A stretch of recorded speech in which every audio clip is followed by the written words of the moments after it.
മാഷെ, ഓണക്കാലമാണ്, നാളെ തിരുവോണമാണ്. അപ്പം നമ്മുടെ പ്രേക്ഷകർക്കെല്ലാം ഒരു ഓണാശംസയൊക്കെ നേർന്നു നമുക്ക് തുടങ്ങാം. പക്ഷേ ഈ ഓണാശംസയുടെ ഇടയിൽ ഈ സത്യത്തിൽ ഓണം എന്ന് പറയുന്നത് മതസൗഹാർദ്ദത്തിൻ്റെ ഒരു ഓണം കൂടിയാണ്. അപ്പോൾ ഈ ഓണത്തിൻ്റെ ഇടയിലുള്ള ഒരു സംശയമാണ്, ഇന്നത്തെ ഇന്ത്യൻ എക്സ്പ്രസ് പത്രത്തിൽ ഈ മുബാഹല എന്ന് പറയുന്നുണ്ട്. ഏതാണ്ട് 1989 കൊടിയത്തൂരിൽ നടന്നതാണ്. ഇപ്പോൾ ഈ മുബാഹലയുമായി ബന്ധപ്പെട്ടൊരു സംഭവമുണ്ട്, അത് ആഗോള ശ്രദ്ധ ആകർഷിക്കുന്നു എന്ന് പറയുന്നു.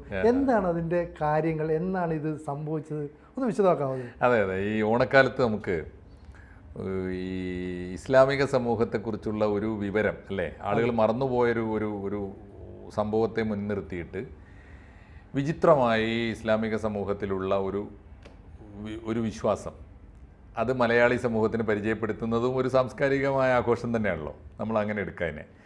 ഈ മുബാഹല എന്ന് പറയുന്നത് ഇസ്ലാമിക സമൂഹത്തിലുള്ള ഒരു പ്രത്യേകമായ ചടങ്ങാണ്.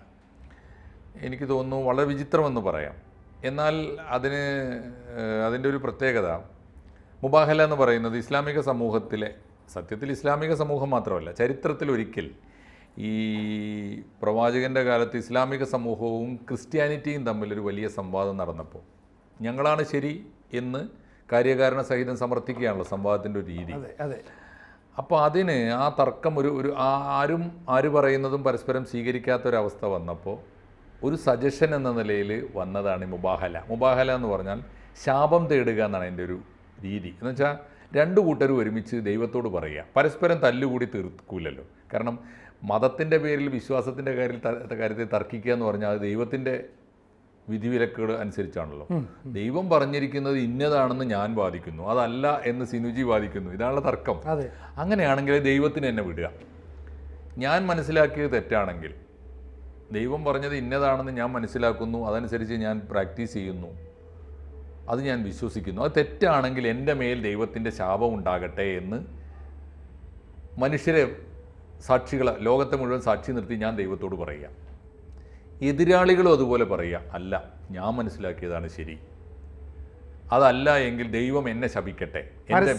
പരസ്യമായി, അതാണ് ആയിരക്കണക്കിന് ആളുകളെ സാക്ഷി നിർത്തിയിട്ട് ശപിക്കുക. പക്ഷെ അങ്ങനെ ഒരു മുബാഹലയ്ക്ക് ചരിത്രത്തിൽ പ്രവാചകൻ്റെ കാലത്ത് ഒരു അവസരം ഒരുങ്ങിയപ്പോൾ അങ്ങനെ ഒരു അവസ്ഥയിലേക്ക് പോകണ്ട എന്ന് ക്രിസ്ത്യാനിറ്റിയുടെ പക്ഷം തീരുമാനിക്കുകയും ആ ആചാരം അങ്ങനെ ചരിത്രത്തിൽ ഒരു കീഴ്വഴക്കമില്ലാതെ അങ്ങനെ ഒരു നടപടി ഇല്ലാതെ പോവുകയാണ് ചെയ്തത്. പക്ഷേ പിൽക്കാലത്ത് പ്രവാചകൻ്റെ കാലശേഷം 1500 കൊല്ലം കഴിഞ്ഞിട്ട് നമ്മുടെ ഈ ഇന്ത്യയിൽ, കേരളത്തിൽ, കോഴിക്കോട്ട് അത് നടന്നു.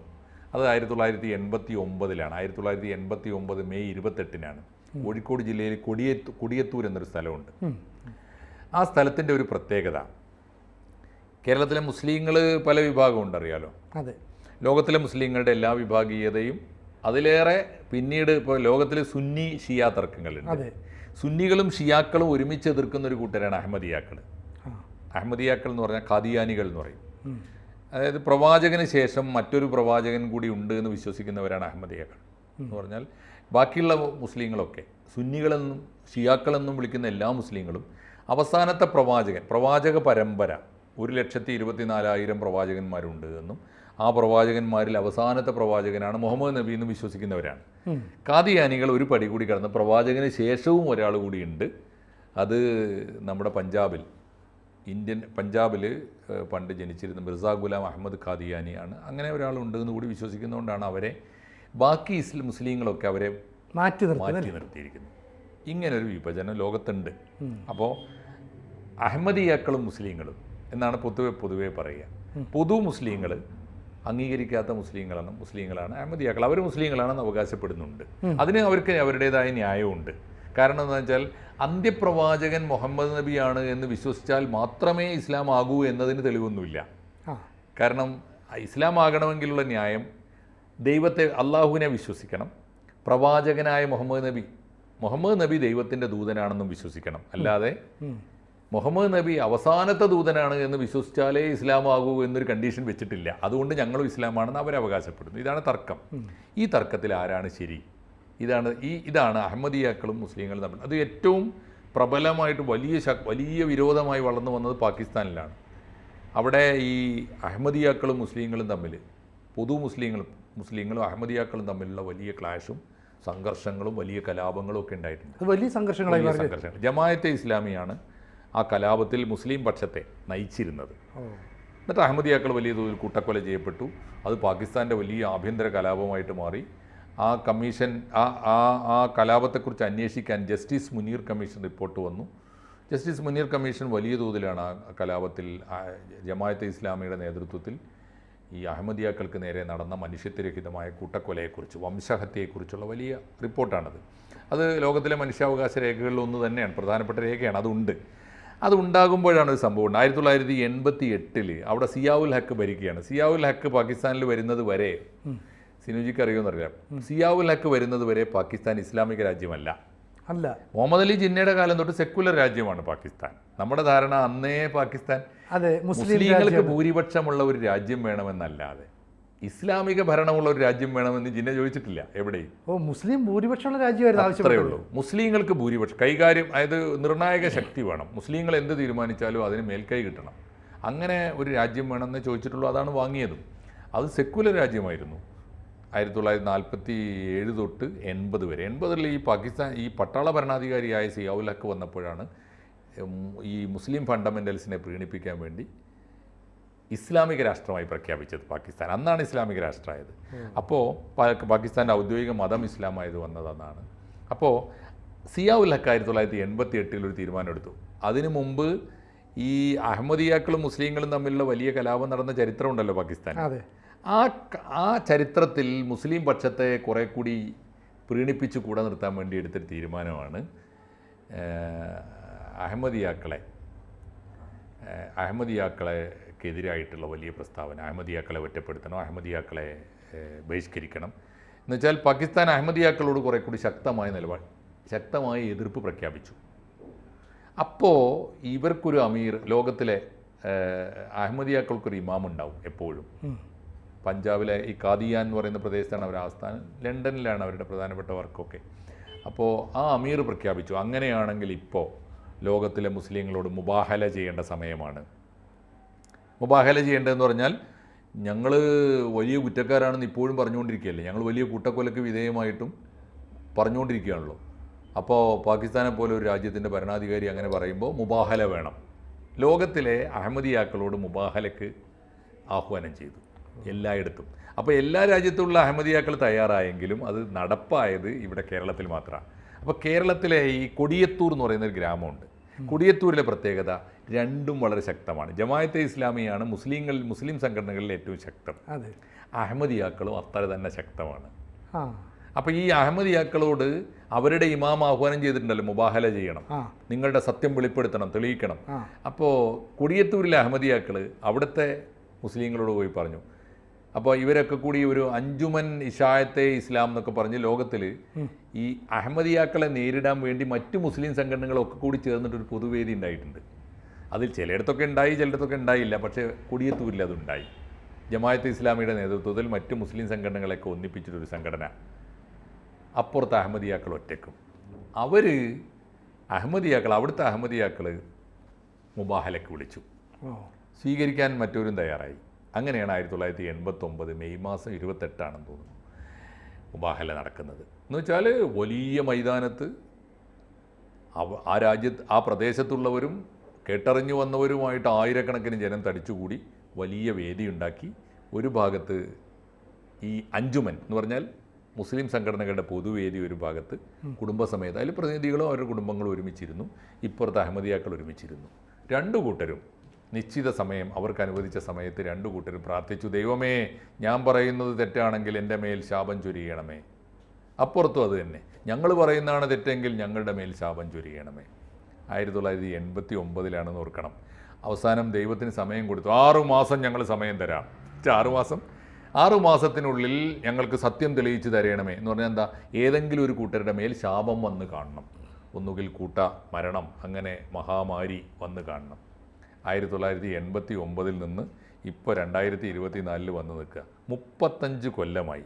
കൊടിയത്തൂരിൽ ഇന്ന് വരെ ഒരു അപകടം ഉണ്ടായിട്ടില്ല, ഒരു പ്രശ്നം ഉണ്ടായിട്ടില്ല. അഹമ്മദിയാക്കൾക്കും ദുരന്തം വന്നിട്ടില്ല, ഇപ്പുറത്തവർക്കും ഉണ്ടായിട്ടില്ല. അപ്പോൾ ഇതിന് ഈ മുബാഹല 35 കൊല്ലം കഴിഞ്ഞപ്പോൾ പലരും അതിനെക്കുറിച്ച് റിസർച്ച് ചെയ്യുകയാണ്. ഇപ്പോൾ ഇന്നത്തെ ഇന്ത്യൻ എക്സ്പ്രസ്സിലെ വാർത്ത, മണ്ണാർക്കാട്ട് MES കല്ലടി കോളേജ് എന്ന് പറഞ്ഞൊരു കോളേജുണ്ട്. അവിടെ ഈ റിസർച്ച്, അവിടുത്തെ റിസർച്ച് സ്കോളർ സൂഫിയ മഹമ്മൂദ് എന്നാ ആ കുട്ടിയുടെ പേര്, സൂഫിയ മഹമ്മൂദ്. അവള് ഈ കൗതുകകരമായ വാർത്ത, അതിൻ്റെ പരിണതി, ലോകത്തിലെ മുബാഹല നടന്ന ചരിത്ര സംഭവം, 35 കൊല്ലത്തിന് ശേഷം ഉള്ള അതിൻ്റെ റിസൾട്ട്, ഇത് മുഴുവൻ വലിയൊരു പ്രബന്ധമായി അമേരിക്കയിലെ യൂണിവേഴ്സിറ്റികളിൽ, US നടന്നൊരു വലിയ സെമിനാറിൽ അവതരിപ്പിച്ചു. അതുകൊണ്ട് പല യൂണിവേഴ്സിറ്റികളിലേക്കും ക്ഷണിക്കപ്പെട്ടു. അവിടെ അവർ വലിയ VIP ആയിട്ട് മാറി, ശ്രദ്ധിക്കപ്പെട്ടു, സ്റ്റാറായിട്ട് മാറി. ഇപ്പോൾ അവരോട് അത് പുസ്തകം എഴുതി കൊടുക്കാൻ പറഞ്ഞിട്ടുണ്ട്, അവർ എഴുതിക്കൊണ്ടിരിക്കുന്നുണ്ട്. അതാണ് വാർത്ത, പ്രശാന്ത് സാറിൻ്റെ വാർത്തയാണ്, നല്ല വാർത്തയാണ്. അപ്പോൾ ഇതിൽ 2-3 കാര്യങ്ങളാണ് ഇതിൻ്റെ തുടർച്ചയായിട്ടുള്ളത്. ഒന്ന്, ഇതിൻ്റെ റിസൾട്ട്. 2 കൂട്ടരും അവകാശപ്പെടും. ഇപ്പോൾ ഇതിൻ്റെ പ്രശ്നം എന്താ വെച്ചാൽ, ആർക്കെങ്കിലും ഒന്ന് ശാപം ഉണ്ടാവണമല്ലോ. അതെ. അപ്പോൾ അഹമ്മദിയാക്കൾക്ക് ഇപ്പോൾ കൊടിയത്തൂരിലൊരു പ്രശ്നം ഉണ്ടായില്ല. അപ്പോൾ അതിനിപ്പോൾ ഇവർ പറയുന്നൊരു കാരണം, ഈ അഞ്ചുമൻ ആളുകൾ എന്ന് വെച്ചാൽ ജമാഅത്തെ ഇസ്ലാമി, ബാക്കി സംഘടനകളെല്ലാം ചേർന്നിട്ടുള്ള മുസ്ലിം പക്ഷം പറയുന്നത്, കൊടിയത്തൂരിൽ പിന്നെ പുതുതായി ഒരാളും അഹമ്മദിയ വിഭാഗത്തിൽ ചേർന്നില്ലല്ലോ എന്ന് പറഞ്ഞാൽ അവരുടെ വളർച്ച നിലച്ചല്ലോ. കൊടിയത്തൂരിലെ മാത്രം കാര്യമാണ് ആണല്ലോ. അപ്പോൾ അതിന് അഹമ്മദിയ പക്ഷം പറയുന്നത്, ഞങ്ങൾ ലോകത്തിൽ മുഴുവൻ വളർന്നു, അതിനുശേഷം വലിയ തോതിൽ വളർച്ച ഉണ്ട്. 1989 ശേഷം കഴിഞ്ഞ 35 കൊല്ലം കൊണ്ട് ലോകത്തിൽ ഞങ്ങൾക്ക് വലിയ വളർച്ചയുണ്ടായി. ചില രാജ്യങ്ങളിലൊക്കെ ശരിയുമാണ്.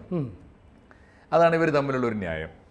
അതേസമയത്ത് അഹമ്മദിയ പക്ഷത്തിൻ്റെ വേറൊരു ന്യായം കൂടിയുണ്ട്. അഹമ്മദിയ പക്ഷത്തെ ചില സുഹൃത്തുക്കളുണ്ട് എനിക്ക്. അവർ പറയുന്നത് വെച്ചാൽ, മാഷ് ശ്രദ്ധിച്ചില്ലേ, 1989 ഞങ്ങൾക്കെതിരായി അഞ്ചുമൻ ഇശായത്തെ ഇസ്ലാം എന്ന സംഘടന ഉണ്ടാക്കിയ, അതിൽ ഘടകകക്ഷികളായിട്ട് ചേർന്ന എല്ലാ സംഘടനകളും 1989 ശേഷം കഴിഞ്ഞ 35 കൊല്ലമായി പിളർപ്പിനെ നേരിട്ടു, വലിയ പ്രതിസന്ധിയെ നേരിട്ടു. ഇവരിങ്ങനെ എണ്ണി പറയുകയാണ്. നോക്കുമ്പോൾ അതിൽ സമസ്തയുണ്ട്, സമസ്ത പിളർന്നു പലതായിട്ട്. EK വിഭാഗം, AP വിഭാഗം, പിന്നെ ദക്ഷിണ കേരള നേരത്തെ ഉണ്ട്, സമസ്ഥാന എന്ന് പറഞ്ഞാൽ 3-4 വിഭാഗങ്ങളായിട്ട് സമസ്ത. മാത്രമല്ല AP EKയും തമ്മിൽ കടുത്ത വൈരങ്ങൾ നടക്കുന്നത് ഈ 89 ശേഷമാണ്. ഏതാണ്ട് അതേ സമയത്താണ് AP EKയും പിളരുന്നത്. അപ്പോൾ പിളർന്നില്ലേ? അതാണ് ഇവരുടെ ഒരു ചോദ്യം. നാശം പല വിധത്തിലും വരാമല്ലോ, ദൈവത്തിൻ്റെ ശാപം പല വിധത്തിൽ. മുജാഹിദ് 3-4 പിളർന്നു, അതിൽ 2 ഗ്രൂപ്പ് പിന്നെ ഒന്നിച്ചു, മുജാഹിദിലും പിളർപ്പുണ്ടായില്ലേ? ജമാഅത്തെ ഇസ്ലാമി ആഭ്യന്തരമായ വലിയ വെല്ലുവിളികൾ നേരിട്ടൊരു കാലമാണ്. ജമാഅത്തെ ഇസ്ലാമിയിലും വലിയ പ്രശ്നങ്ങൾ, അഴിമതി ആരോപണങ്ങൾ പലതരത്തിൽ. ഇപ്പോൾ മാധ്യമത്തിൽ പ്രശ്നങ്ങൾ, മീഡിയ വണ്ണിലെ പ്രശ്നങ്ങൾ, ജമാഅത്തെ ഇസ്ലാമിയിൽ നിന്നൊക്കെ പരസ്യമായി അഴിമതി ആരോപണം ഉന്നയിക്കപ്പെട്ട് പുറത്താക്കപ്പെട്ട ആളുകൾ, ജമാഅത്തിൽ പ്രതിസന്ധി ഉണ്ടാകുന്ന എന്നാണ്. SDPI എന്ന് പറയുന്ന സംഘടന ഉണ്ടാകുന്നു. അതിനകത്തിപ്പോൾ PD മീൻസ് പോപ്പുലർ ഫണ്ട് ഉണ്ടാകുന്നു. ആദ്യം NDF ഉണ്ടായിരുന്നു, പോപ്പുലർ ഫണ്ട് ഉണ്ടാകുന്നു, SDPI ഉണ്ടാകുന്നു. അതിനകത്തൊക്കെ തന്നെ പ്രശ്നങ്ങൾ നേരിടുന്നു, നിരോധിക്കപ്പെടുന്നു. അവർ വലിയ കീഴിലുള്ള ക്രിമിനൽ കേസുകൾ പെടുന്നു. ചുരുക്കി പറഞ്ഞാൽ ഇതൊക്കെ നാശമാണ് എന്ന് ഇവർ വാദിക്കുന്നുണ്ട്, അഹമ്മദിയാക്കൾ വാദിക്കുന്നുണ്ട്. ഇപ്പോഴും ആരും ഡിക്ലെയർ ചെയ്തിട്ടില്ല, ആരും സമ്മതിച്ചു കൊടുക്കൂലല്ലോ, ആരും ജയിച്ചു. ഇതിൽ വേറെ 2 പ്രതികരണങ്ങളുണ്ട്. വേറൊരു പ്രതികരണം എന്ന് പറഞ്ഞു കഴിഞ്ഞാൽ, ഇതിനെയൊക്കെ അറിയാലോ, ഇപ്പോൾ ഇത് മുഴുവനും മണ്ടത്തരമല്ലേ ദൈവം. അപ്പോൾ ദൈവത്തെ നിഷേധിക്കുന്നവർ, യുക്തിവാദികൾ ഇതിനെ വലിയ തോതിൽ പരിഹസിച്ചിട്ടുണ്ട്, അന്ന് തന്നെ പരിഹസിച്ചിട്ടുണ്ട്. പൊട്ടത്തരം, പടച്ചോൻ ഇതല്ലേ പണി, അങ്ങനെ പടച്ചോനുണ്ടോ, പടച്ചോൻ ഉണ്ടായിട്ട് വേണ്ടേ എന്ന് പറഞ്ഞിട്ട് ഒന്നും ചുക്കും സംഭവിക്കാൻ പോകുന്നില്ല എന്ന് അന്ന് വളരെ മതവിരുദ്ധമായ നിലപാടെടുത്ത ആളുകളുണ്ട്, വേറൊരു വിഭാഗം. പക്ഷേ ഞാൻ പോസിറ്റീവായിട്ട് കണ്ടിട്ടുള്ള ഒരു കാര്യം, മതവിശ്വാസികളുടെ ഭാഗത്ത് നിന്ന്, പ്രത്യേകിച്ച് ഇസ്ലാമിക വിശ്വാസത്തെ തന്നെ ആത്മാവിലേറ്റിയ കുറേ ആളുകൾ, ഒരു സംഘം ആളുകൾ, സമാധാന പ്രേമികൾ, അന്ന് പറഞ്ഞൊരു കാര്യമുണ്ട്. ആ പക്ഷത്തിൻ്റെ നേതൃസ്ഥാനത്ത് ഞാൻ അവരോധിക്കാൻ ശ്രമിക്കുന്നത് വൈക്കം മുഹമ്മദ് ബഷീറിനെയാണ്. ബഷീർ അന്ന് പറഞ്ഞു, ബഷീർ ജീവിച്ച കോഴിക്കോട്ടാണ് ഈ നടക്കുന്നത്, ആലോചിച്ച് നോക്കൂ. ബഷീർ പറഞ്ഞു, മണ്ട കഴിവേറികളെ, നിങ്ങൾക്ക് ഈ പടച്ചോൻ ദൈവത്തെ പറ്റി വല്ലതും അറിയാവോ? ദൈവത്തിൻ്റെ കയ്യിൽ ഉള്ളതല്ലേ നിങ്ങൾ ചോദിക്കാവൂ? ദൈവത്തിൻ്റെ കയ്യിൽ ശാപമില്ല മക്കളെ, ദൈവത്തിൻ്റെ കയ്യിൽ അനുഗ്രഹം മാത്രമേ ഉള്ളൂ. അതുകൊണ്ട് ദൈവത്തിൻ്റെ കയ്യിൽ ഇല്ലാത്ത ചോദിച്ചാൽ കിട്ടുമോ? നിങ്ങൾക്കൊരു ചുക്കും കിട്ടാൻ പോകുന്നില്ല എന്ന് ബഷീർ കൃത്യമായ മറുപടിയാണ്. ഒരു പക്ഷേ ഈ 35 കൊല്ലത്തിന് ശേഷം സൂഫിയ മഹമ്മൂദിൻ്റെ റിസർച്ചിൽ, ഗവേഷണ പ്രബന്ധത്തിൽ ഉദ്ധരിക്കേണ്ട വാക്കുകളാണ് യഥാർത്ഥത്തിൽ സംഭവിച്ചിരിക്കുന്നത് ബഷീറിൻ്റേതാണ്. അതുകൂടി ചേരുമ്പോഴാണ് ഇതിൻ്റെ റിസൾട്ട് പൂർണ്ണമാവുക. ഇതാണ് ചിത്രം. ഇത് തീർച്ചയായിട്ടും മലയാളത്തിന് കൗതുകമുള്ളൊരു വാർത്തയാണ്. ഒരു പക്ഷേ ലോകത്തിന് മലയാളം കൊടുത്ത, മലയാളക്കര കൊടുത്ത ഏറ്റവും കൗതുകം നിറഞ്ഞ ഒരു ഇൻഫർമേഷനാണ്. ഒരു ചരിത്ര സംഭവമാണ്. കേരളത്തിലെ മുസ്ലിങ്ങൾ ലോകത്തിൽ മറ്റെവിടെയും ഇല്ലാത്ത വിചിത്രമായ ഒരു അനുഭവം. വേണമെങ്കിൽ ഇസ്ലാം ഈ ഖുർആനൊക്കെ സൂക്ഷ്മമായി നോക്കിയാൽ ഖുർആൻ അനുവദിക്കുന്ന മതപരമായൊരു ചടങ്ങാണ്. പക്ഷേ ലോകത്തിൽ ആരും ഇതിൻ്റെ അത്തരത്തിലുള്ള പാഴ്വേലക്ക് പോകാറില്ല. കേരളമാണ് അതിന് മുൻകൈ എടുത്തത്. എന്തായാലും 3.5 പതിറ്റാണ്ട് മുമ്പ് നടന്നൊരു സംഭവം, അതിൻ്റെ ഒരു ഓർമ്മപ്പെടുത്തൽ അല്ലേ? പലർക്കും ഓർമ്മയിലൊക്കെ പഴയ തലമുറയ്ക്ക് ഉണ്ടാകും, പക്ഷേ ഇങ്ങനൊരു സംഭവം രക്തരൂഷിതമായിട്ടൊരു പ്രശ്നം പരിഹരിക്കാൻ ഇങ്ങനൊരു മാർഗം അതാണ് ഇതിന് പറയുന്ന ഇസ്ലാം പറയുന്ന ന്യായം ഇതാണ് കേട്ടോ. പോസിറ്റീവായൊരു കാര്യം അതാണ്. നിങ്ങൾ തമ്മിൽ ദൈവത്തെ ചൊല്ലി ഒരു തർക്കമുണ്ടായാൽ നിങ്ങൾ തമ്മിൽ തല്ലി ചോരച്ചാലുകൾ ഒഴുക്കരുത്. അത് ദൈവത്തിന് വിട്ടേക്കുക. പടച്ചോനോട് നിങ്ങൾ പരസ്യമായിട്ട് പറ. പടച്ചോന് ശാപം കൊടുത്തിട്ടില്ല എന്നും പറഞ്ഞാൽ എന്താ അർത്ഥം?